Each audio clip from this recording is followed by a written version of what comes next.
નડિયાદમાં રખડતા ઢોર બાદ હવે રખડતા શ્વાનનો આતંક સામે આવ્યો છે। શહેરમાં લગભગ 50થી વધુ લોકોને શ્વાનને બચકા ભર્યા હોવાના કેસ નોંધાયા છે। નડિયાદ સિવિલ હોસ્પિટલમાં 37થી વધુ દર્દીઓની સારવાર ચાલી રહી છે।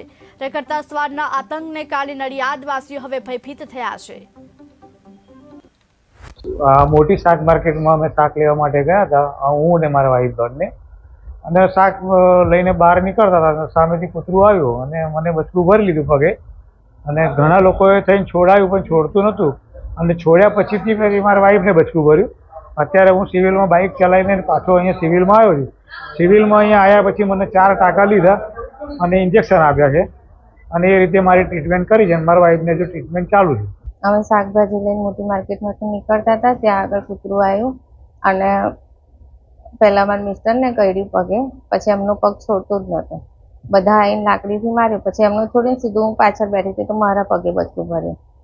એમને તો બહુ જ બચકું ભર્યું છે, એમને ટાંકા આવ્યા છે, 4 થી 5 ટાંકા આવ્યા છે। 36 જેટલા પેશન્ટ આવે છે ડોગ બાઇટના।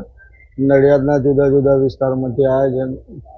વાણિયાવાડ સર્કલથી BAPS મંદિરથી સંતરામ રોડ ઉપર રિલાયન્સ બાજુ એ બાજુનાથી જુદા જુદા એરિયામાં થાય છે। બધાને એના ઇન્જેક્શન આપવામાં આવે છે, ARV તથા વેક્સિનેશન આપવાનું, બધાને એન્ટીબાયોટિક ને જે જરૂર પડે એને સ્ટીચ પણ લેવામાં આવેલ